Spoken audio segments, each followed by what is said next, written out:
Insomniac did a recent Spider-Man livestream where they talked about the DLC, some other things that I want to discuss regarding the game, and I will also show you, of course, some pictures that you sent me, so there is a lot to discuss. If you enjoyed that, then a like would be super appreciated, and let's go. Every Friday, Insomniac will be streaming their playthrough of Spider-Man PS4 with creative director Brian Intihar, and this time Cody was there as well, who makes the trailers for the game. He shared some interesting insights in the game's development too. But the first thing I wanted to discuss is, of course, regarding the DLC. We have the heist coming with Black Cat on October 23rd, and it is right now Brian's favorite DLC, because that expansion is, of course, almost done. Like I mentioned in a previous video, he already played through the DLC like 2 weeks ago, so they are still finishing it up at the moment, but he also says that there's going to be crazy stuff happening in all the DLC chapters.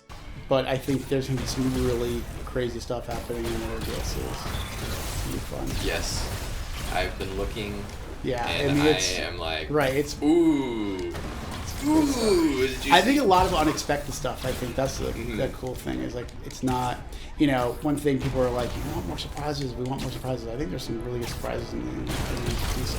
So first, he only talked about the heist, and now we know that all the DLC chapters will have some crazy interesting things. And I was like one of those people that thought that the story was really well done in the main game, but without spoiling anything, I thought it was still kind of predictable, and it seems like the DLC will have more surprises from the sounds of it. Corey goes on to say that with the main game they kind of had to put the setting in place, and that now the challenge is to keep that momentum going, because the initial like impression of the game has worn off. So yeah, let's bring it on. Interesting to see what kind of crazy things they will do. And these like surprising moments should be showcased in awesome cutscenes, because in terms of quality we can expect the same as in the main game according to Brian Intihar. So the same presentation value as the cutscenes from the main story, and those were of course insanely good. Brian was also asked about the length of the DLC, so we know that the DLCs will be $10 standalone, or $25 for all 3 in the sort of City That Never Sleeps season pass they got. Of course, the price depends on your region, so you can check the PlayStation Store to see what the price is in your region. But anyway, $10 per chapter, in my opinion, says that we cannot like expect a ton of content. I always said like in the comments of my videos when people were like discussing this, that I would say 2 to 3 hours for the story and then 5 like max if you want to do everything in the world. But Brian now says that he was surprised by how much content there was in the DLC when he played it. Brian gives a rundown during the stream of what we can expect in the DLC, and listen, because he says something new and refers to Spider-Man PS4 in a very interesting way. So let's hear it. For the first of 3, it's really pretty substantial. There's a very robust story. Its presentation level is as on par with what we did for this main story in Spider-Man 1. There's a bunch of side activity stuff, new collectibles. We did not know that there would be like collectibles in the DLC, so that is cool new info. And also curious like what they will be. We of course already had the backpacks, and I don't think like that Black Cat will put new cats in the city for us to like discover, because she of course used it to get back her suit. Speaking of suits, of course new suits are also included in the DLC chapters, and I love how Brian refers to Spider-Man, that's what I meant, as Spider-Man 1. Maybe because they are internally already like talking about Spider-Man 2 as well, so they refer to the game we got now as Spider-Man 1. I mean, why would he otherwise name it that way? I thought that was interesting to highlight. More DLC info, because there was an interview with the voice of Spider-Man, Yuri Lodenthal, on Gamescrate. A shout out to YouTuber Caboose, by the way, for finding this info. He shared it in his video. But anyway, here Yuri said that all the stuff in the DLC was always planned as DLC. And you see that like by looking at the live streams and also at Twitter, you really see that Insomniac is right now hard at work on the DLC. And Yuri also says in the interview that Insomniac is paying as much attention to the DLC as the full game, and that we will get a lot more than you think, with good stories and not just a bunch of chase stuff around missions. So okay, Yuri and Brian both saying that the DLCs will be pretty substantial. I really hope that that will be the case. Going back to that recent live stream, Brian once again hyped up the DLC suits. Like every time he's on stream he says how freaking awesome they are, and that we can expect some really good ones in every DLC pack, and that he now has 2 favorites. Later on in the stream they did a little game where for 1 minute people in the chat could say the suits they would want in the game, apart from the symbiote suit and the Sam Raimi suit. And this was because Brian says that he knows that everyone already wants those. So we recently learned in a kind of funny spoiler cast that they want to give the symbiote suit like a special treatment it deserves. So that will likely happen in the potential sequel.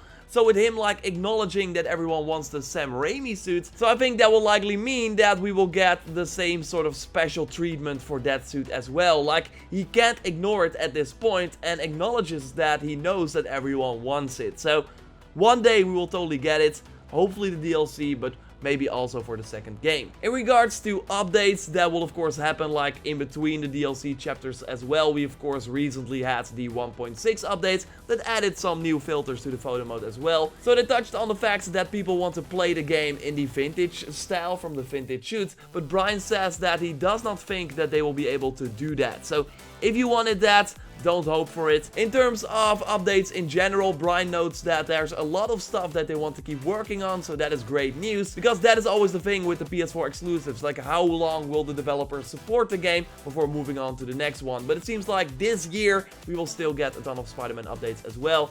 He did not provide us with any specifics, but just a rundown of things that we know are coming, like the New Game Plus mode, stuff they planned for the photo mode, and also bug fixes and more. As always, I will keep you up to date when we know more about things coming to the game, and of course the DLC, so totally subscribe to miss nothing if you haven't already. I thought it was also nice to highlight some little things they discussed in the stream regarding the game's development, or like scenes in the game. And by the way, put a link to the stream in the description down below, so you can check it out for yourself if you want. So for example, this MJ scene they played during the stream was first before we could play with Spider-Man and stealthily take out those demons. So the original design of the mission has been switched up for the final game, where you of course first play Peter and then meet MJ and then have this sort of flashback with MJ like doing investigative journalism. I also thought it was funny that Brian noticed that he could do the puzzle with the statue like without looking for the clues, like he knew it by heart. And Corey also noticed that for the Paris Games Week trailer he wanted the cutscene that plays after you do the statue, but there was no way to trigger that like instantly, so he had to do the puzzle over and over again if he wanted to like play the cutscene.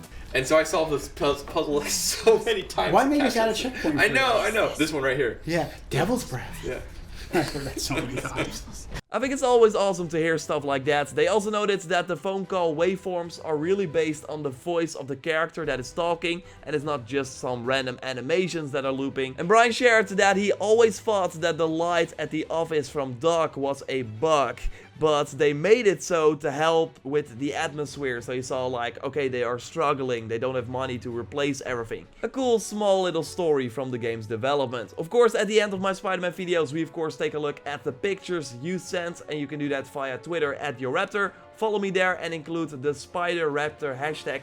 So hashtag SpiderRaptor. Or you can also send me some cool shots via Instagram JorRaptor as well. You likely know the drill by now, but no more than 4 pictures and no story spoilers, please. And if I haven't seen your post on Instagram, it's because I've been super busy right now with Odyssey content as well. But I will try and look at everything, like especially on Instagram, I've been a little bit behind. But yeah, you guys sent a ton of pictures. Thanks for that, but it also means that it will be hard for me to like see everything immediately. Let's start with this really cool one from Moonwalking on Mars with the high noon shot of Spider-Man ready to grab his gun in his holster. Like, I gotta be honest, the first time I see the gun from the Noir suit, although it of course makes sense for the suit, but still for the game, like, Spider-Man has a gun. Doesn't really make sense. Anyway, back to the picture, because it's a great timing with the Tuck like aiming on Spider-Man. The position of the Tuck is really well done. Also nice use of the filter and of course the frame. Just a really well done shot. We move on to How to Dipkiss on Twitter, giving us a damn fine look at the 2099 suit, where we all see the claws from this suit and just the material that it is made of. Amazing shoulders, really well done background. I really love this shot. The Shocker is having a hard time against Spider-Man after a well-deserved punch, and with the webbing still attached to him. Really cool timing. Use of the focus is great here as well, so the two are highlighted.